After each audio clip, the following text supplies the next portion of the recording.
সুপ্রিয় দর্শক, সবাইকে অসংখ্য প্রীতি ও শুভেচ্ছা জানাচ্ছি বিডি পলিটিক্স নিউজ ইউটিউব চ্যানেলের পক্ষ থেকে। প্রিয় দর্শক, গতকাল 1 জুন মুক্তিযুদ্ধের অন্যতম সংগঠক বঙ্গবন্ধু শেখ মুজিবুর রহমানের ঘনিষ্ঠ সহচর ও প্রবীণ রাজনীতিবিদ, 7বারের সংসদ সদস্য জনাব তোফায়েল আহমেদ ইন্তেকাল করেছেন। প্রিয় দর্শক, সেই নিউজটি আমি এর আগে একবার দিয়েছি এবং তার পাশাপাশি আপনাদের ইউটিউব চ্যানেল কিংবা ফেসবুকে পোস্ট করেও জানিয়েছি। কিন্তু আজকে যে বিষয়টি নিয়ে আলোচনা করব, তোফায়েল আহমেদের জায়নাজা নিয়ে সরকারের রাজনৈতিক সংকীর্ণতা নিয়ে আজকে আমি আলোচনা করব। প্রিয় দর্শক, আপনারা জানেন তোফায়েল আহমেদের জানাজা, সাবেক সংসদ সদস্য হিসেবে তার জানাজা, প্রথম জানাজা হওয়া উচিত ছিল জাতীয় সংসদের মাঠে। সেখানে তাকে জানাজা অনুষ্ঠিত করতে দেওয়া হয়নি, জানাজা দেওয়া হয়নি। তারপর কথা ছিল শহীদ মিনারে তার লাশ সর্বস্তরের মানুষের শ্রদ্ধা নিবেদনের জন্য রাখার।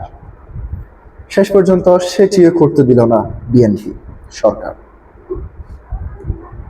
প্রিয় দর্শক, যদি তথাকথিত জুলাই যোদ্ধা নামধারী কারিনা কায়সারের মরদেহ শহীদ মিনারে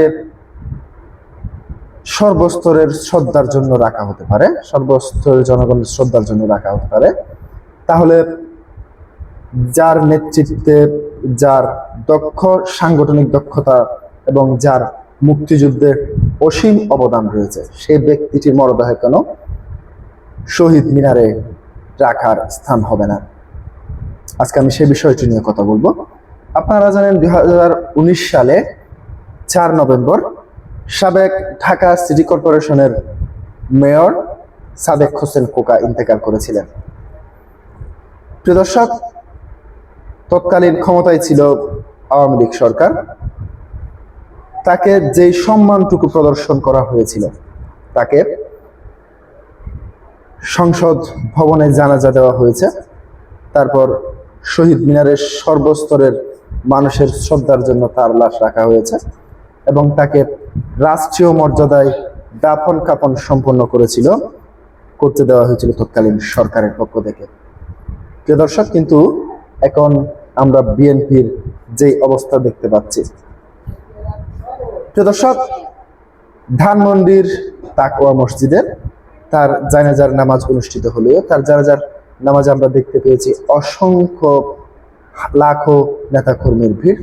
জানাজা শেষে জয় বাংলা স্লোগান দেওয়াকে কেন্দ্র করে সেখানে এক অদ্ভুত পরিস্থিতির সৃষ্টি হয়। প্রিয় দর্শক, সেখানে সাবের হোসেন ও লতিফ সিদ্দিকীর উপস্থিতি লক্ষ্য করে আওয়ামী লীগ নেতাকর্মীরা সেখানে জয় বাংলা স্লোগান দিয়েছিলেন এবং সেই স্লোগানকে কেন্দ্র করে মূলত অদ্ভুত পরিস্থিতি নষ্ট হয়েছে। অর্থাৎ সেখান থেকে প্রায় 8-10 জনকে, প্রায় অনেকের দাবি 28 জনের মতো নেতাকর্মীকে গ্রেফতার করেছে পুলিশ। এবং পরবর্তীতে আমরা দেখতে পেয়েছি সাবের হোসেন এবং লতিফ সিদ্দিকীকে পুলিশ 1 মিনিটও দাঁড়াতে দেয়নি। তাদেরকে যেভাবে টেনে হিঁচড়ে গাড়িতে তুলে তাদেরকে স্থান ত্যাগ করতে বাধ্য করেছিল, সেটিও অজানা নয়। এই যদি হয়, দেশের রাজনীতিবিদ কিংবা সাবেক মন্ত্রী কিংবা একজন মুক্তিযুদ্ধের অন্যতম সংগঠক, মুক্তিযুদ্ধের মরদেহ নিয়ে রাজনীতি, নোংরা রাজনীতি, যেটিকে আমরা বলতে পারি। প্রিয় দর্শক, আজ ভোলায় তার জানাজা হওয়ার কথা রয়েছে এবং সেখানে পারিবারিক কবরস্থানে তাকে দাফন করা হবে।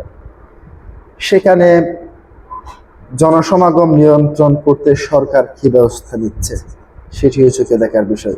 কারণ ইতিমধ্যেই ঢাকার এই উদ্ভূত পরিস্থিতিকে কেন্দ্র করে ক্ষোভে ফুঁসছে সারা দেশের মানুষ। প্রিয় দর্শক, দেখার বিষয় হলো শেষ পর্যন্ত কোন দিকে যাচ্ছে পরিস্থিতি। আজকে পর্যন্তই। আপনারা সবাই ভালো থাকবেন, সুস্থ থাকবেন। আল্লাহ হাফেজ।